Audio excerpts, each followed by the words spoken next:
Les charlatans de l'opinion publique veulent vous faire croire que les vaccins sont dangereux. Et pour ce faire, ils se basent sur un article que le Journal de Montréal a publié en fin d'après-midi hier, qui s'intitule « Une vaste étude mondiale confirme le lien entre les vaccins contre la COVID-19 et de potentiels problèmes de santé ». C'est un texte qui parle d'une très, très grosse étude qu'ils ont faite. Ils ont analysé des millions et des millions de données sur les vaccins, sur les personnes qui ont été vaccinées, sur leur état de santé. Et ils ont déterminé qu'il y avait effectivement une augmentation des risques de quelques problèmes de santé, myocardite, syndrome Guillain-Barré, entre autres. Donc, les vaccins peuvent causer une augmentation de ces problèmes de santé-là.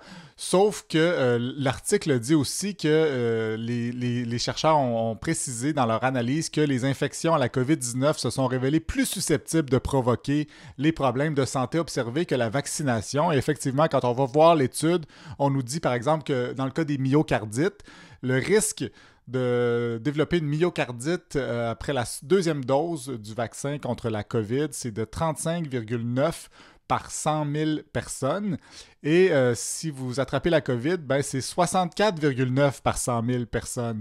Donc, il y a plus de chances que vous développiez une myocardite en attrapant la COVID qu'en vous faisant vacciner.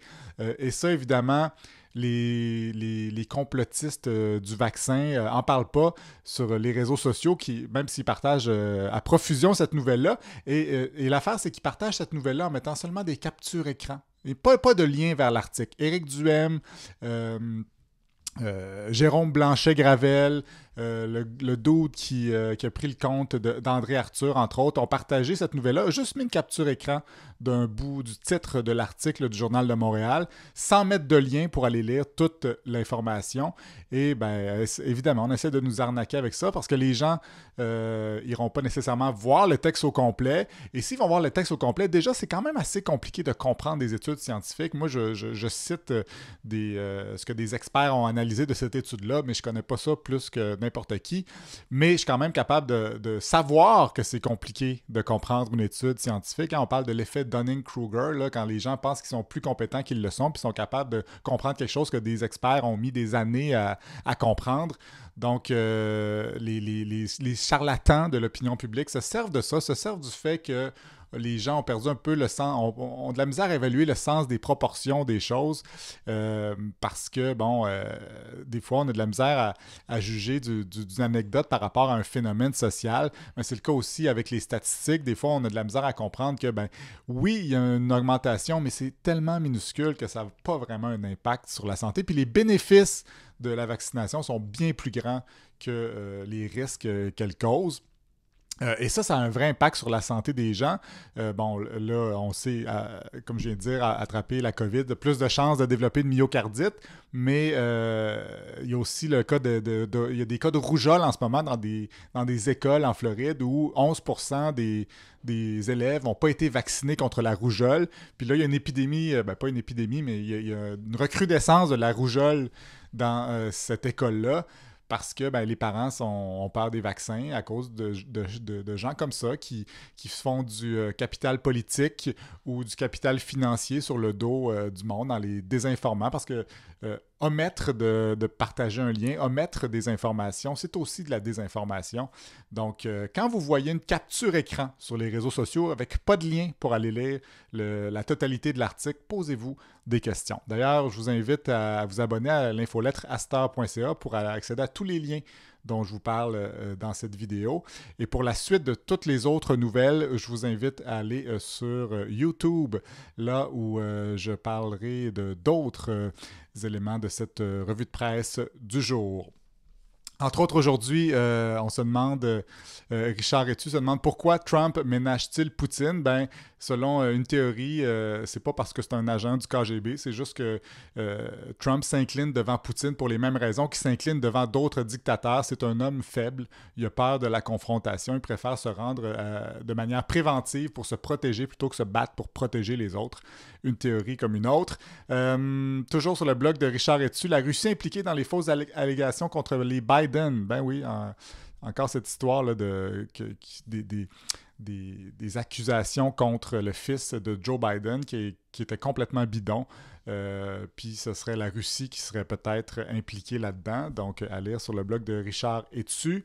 Trump, d'ailleurs, qui s'estime persécuté, il s'est comparé à Alexei Navalny. Hier, il dit que c'est une forme de Navalny, c'est une forme de communisme ou de fascisme, le fait qu'il soit persécuté aux États-Unis. On peut lire ça sur le site de Radio-Canada. Ensuite de ça, Nordvolt, dans le dossier Nordvolt, Thomas Gerbert apporte sur le site de Radio-Canada qu'il y a une étude qui a été faite avant le projet Nordvolt pour un autre projet. Puis il disait que c'était un milieu écologique à préserver, etc. Il y avait toutes sortes de références pour appuyer ça. Puis pour le projet Nordvolt, sur le même site, ils ont tout enlevé ces références-là dans la deuxième analyse. Donc c'est un peu bizarre.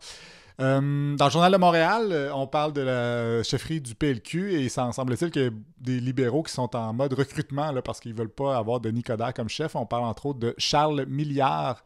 Milliard, c'est un beau nom ça pour un gars qui est le PDG de la Fédération des chambres de commerce du Québec, Monsieur Milliard. Donc ça pourrait être lui le prochain chef du PLQ. On essaie de le solliciter. Ou Carl Blackburn qui est le chef de direction du Conseil du patronat. Ça commence à ressembler pas mal plus aux libéraux, le Conseil du patronat ou Chambre de commerce, là, c'est plus leur genre.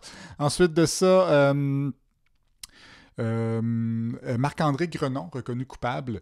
Le juge a fait une longue tirade là, pour le dénoncer parce qu'il n'a pas voulu... ça, c'est le cas de meurtre là, ils ont trouvé le coupable 20 ans plus tard là, à Jonquière. Mais donc, le juge a fait une longue tirade pour dire que...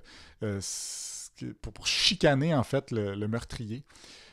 Parce qu'il ne voulait pas s'excuser auprès de la famille. Il dit la seule lumière de ce sombre tableau, c'est que Dieu ait prêté vie suffisamment longtemps au père et à la mère de Guylaine pour qu'ils assistent à la peine que je m'apprête à vous infliger. Donc, je ne sais pas ce que Dieu vient faire au palais de justice, mais c'est quand même drôle que le juge ait l'impression que ça peut faire quelque chose d'engueuler le coupable. Là. Clairement, ce gars-là, c'est un psychopathe. L'expérience IMAX de Dune ne sera pas complète au Québec. Ça a l'air qu'on a 2 cinémas qui sont équipés pour passer des films en format IMAX, un à Montréal et un à Québec, mais le projecteur, il ne fonctionne plus. C'est trop dur à entretenir. Fait que là, ils vont le passer sur un écran IMAX, mais dans une résolution qui est pas tellement meilleure que ce que vous avez à TV. Donc, c'est pas ça qui va vous inciter à sortir pour aller au cinéma. Ensuite de ça, dans Le Devoir, une histoire assez comique. Les promesses d'élan futur et de son dirigeant dans la mire de l'autorité des marchés financiers. Donc, il y a des investisseurs qui ont injecté beaucoup d'argent dans une entreprise qui prétend pouvoir améliorer inventé un dispositif qui peut améliorer la durée de l'autonomie des batteries électriques par 10 fois. Donc, quelque chose de vraiment révolutionnaire, mais ça a l'air que le gars s'est acheté 2 Tesla, un yacht et une moto Ducati avec l'argent des investisseurs. Donc, assez louche. Ensuite de ça, Elvis Gratton est toujours vivant. C'est... José Boileau, dans l'actualité, qui fait une comparaison avec la fameuse vidéo de Régent Tremblay de son épouse, qui a plusieurs ont comparé à Linda puis Elvis Gratton. Elle fait un lien avec Pierre Fitzgibbon là, qui dit je le dois de faire ce que je veux, puis si vous n'êtes pas content, en allez-vous-en. Puis elle, la femme, la blonde à Régent, a dit j'ai le droit de rouler à 140. Donc, une analogie intéressante. Ensuite de ça, pour rester avec Régent, la SQ met fin aux activités de distributeurs de signaux télé illégaux. C'est sur le site de Radio-Canada. Vous savez, les petites boîtes de IPTV, là, qu'on peut s'abonner à plus de 3000 canaux, accéder à toute la télé du monde grâce à ça. Puis ça coûte genre 30$ par mois. Tu achètes la petite boîte, puis pas besoin de t'abonner à Vidéotron ou Bell. Puis dans le podcast du défunt Doc Mayou, Régent Tremblay disait que lui, il avait ça, puis il aimait bien ça, puis c'est que Vidéotron et Bell sont dépassés. Sauf que c'est illégal, ça. C'est des proches des Hells Angels qui gèrent ces affaires-là. Fait que peut-être pas faire la promotion de ce genre de trucs-là. Donc, ils sont fait arrêter, ces pauvres monsieur. Un titre assez... c'est quelque chose dans le New York Post.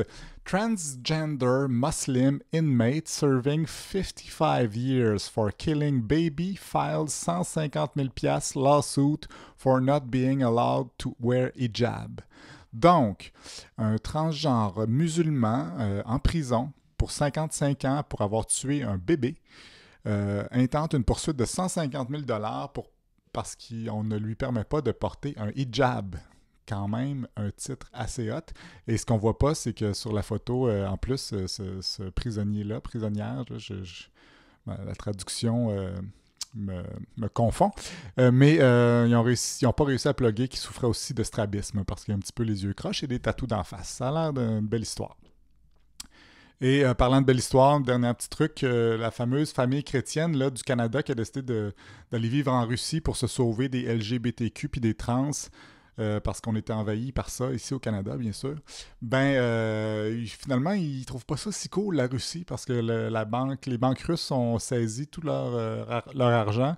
Ils n'ont plus une scène, puis ils se font chier. Donc, peut-être pas une si bonne idée que ça, finalement, de fuir le Canada pour aller se réfugier en Russie. Sauf si vous êtes un lanceur d'alerte qui a sorti des détails croustillants sur la CIA. Edward Snowden, c'est le mot que je cherchais. Là, je faisais du temps, mais c'est Edward Snowden. Alors voilà pour les nouvelles du jour. Astar.ca pour accéder à tous les liens. Bonne journée.